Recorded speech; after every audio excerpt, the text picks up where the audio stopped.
Welcome back to That Dad Guy. It is January 21st, 2023. Winter has hit a little bit here in Moncton. We got about 10 centimeters of snow. I came out, did a little shoveling, cleared off the walk. The plow guy came and did the driveway, which is nice. So today is That Dad Guy Answers Part 50. Woohoo! 50. We've got a few questions to go inside and answer. I just wanted to show you what a little bit of winter looks like now that we got some. In out of the snow now, and now back in front of the computer where I can read what questions were left for me to answer today. All right, so let's get started. Not a lot, doesn't look like this week, so not quantity, it's quality. All right, first one comes from Amber in the US, and she says, what are post-crossing meetups like, or are they all different? Amber is a new post-crosser, and she just posted the other day that she'd received her first official post-crossing card in the mail, so congratulations to her, and hopefully it's a great hobby for you to continue for years on. Now, as far as meetups, I've only ever done two. Last summer I had the opportunity, we had one here in Moncton that was organized by Sophia in Montreal. She came down and organized 3 meetups for us, one in Moncton in New Brunswick, one in Peggy's Cove, Nova Scotia, and one in Borden, Prince Edward Island. And they were each day in a row, so she did a lot of traveling around. I was able to do 2 of them, the one that was here locally for me. We kind of talked about where we were going to have it and the location, and you know, it was a kind of a rainy day that day, but Sophia came prepared. She had tarps, and we found a picnic area and tarped it all off, and it turned out to be great. We had was there 6 or 8 of us that were there in attendance, and we actually had a couple, Andre and Merritt from Estonia were traveling, and they came, and he's been a post-crosser for a long time, so got to know them, and I've since been trading postcards with them, yeah, ever since. So it's been great, and got to meet some other people too here locally. Even got to send out some messages to others that weren't able to attend, but if we should have another one, maybe we'll have a bigger attendance next time.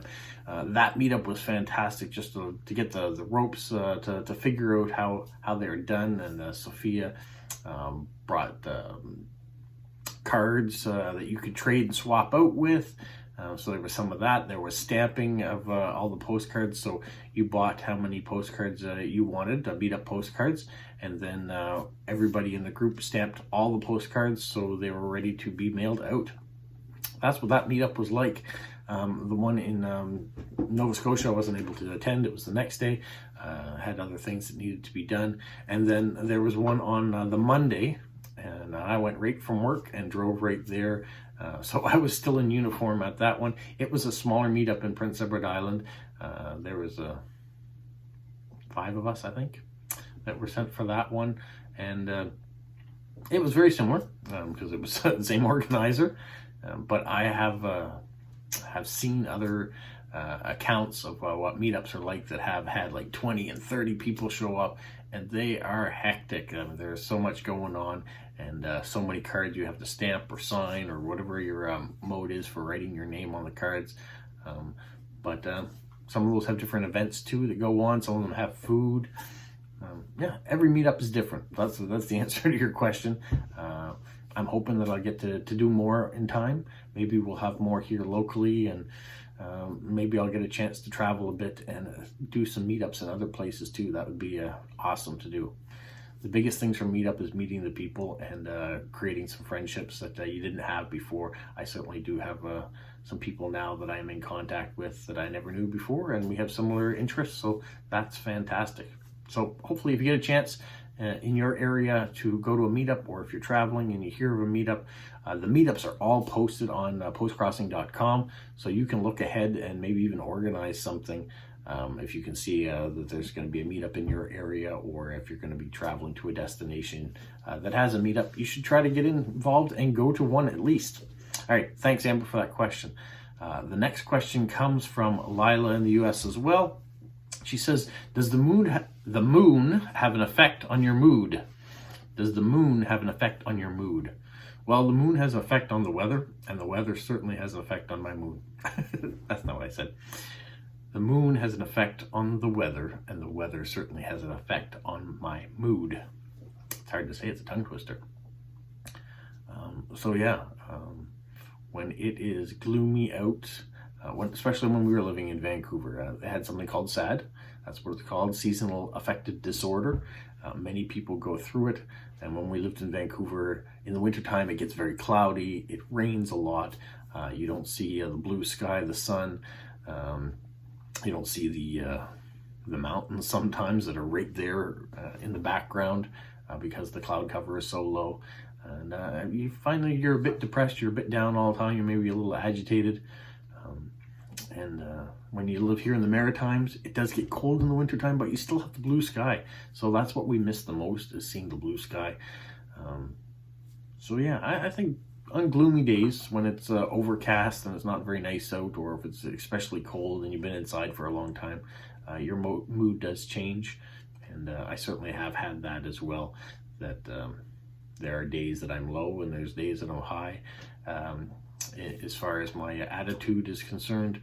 And I guess that's a direct correlation to how close the moon is and how it affects the tides and the weather. And as far as it being a full moon out and me turning into a werewolf, that doesn't happen. As far as I know, I have had some whiskers, but I don't think it has any effect on how big the moon is or how close the moon is to the earth. But yeah, some nights are better than others. Whether it's in a direct correlation to what the moon's like, I don't know. So there's a roundabout question of if the moon affects my mood. She also left the question kind of open-ended. She has a second one here. It says, palm trees or snowstorms? Which do I prefer? Do I prefer to see a palm tree, or would I rather be in the middle of a snowstorm? I'm not sure if that's a real question. I'd rather see a palm tree than be in the middle of a snowstorm. As far as what I like to see out a window, if it's not affecting me, a snowstorm versus a single palm tree, I don't know. A snowstorm is very beautiful. Can be outside, watching it accumulate outside, and the trees getting covered in snow can be very beautiful. If you're out driving it, it is not nice. A single palm tree or multiple palm trees just waving back and forth, I think I'd rather see a snowstorm out a window than that. But if I am outside and I have the option of being in the middle of a snowstorm or being surrounded by palm trees, I'm going to be surrounded by palm trees. As far as the look of a single palm tree or multiple palm trees, not the most beautiful tree out there. A couple leaves at the top. You might get coconuts if it's a coconut tree or it produces fruit. But otherwise, it's just a long stick in the middle and a couple leaves at the top. Not a very beautiful looking tree if you're going to do that route, versus a snowstorm that can have beautiful individual flakes that are falling either at a small pace or a quick pace. The look of a snowstorm through a pane glass in a safe environment, very nice. All right, there's another roundabout way of answering your question about whether I like warm weather or cold weather. I'm always going to be a summer guy over a winter guy. All right, that's it. That's all I've got this week. Very small amount of questions, 2 people, 3 questions.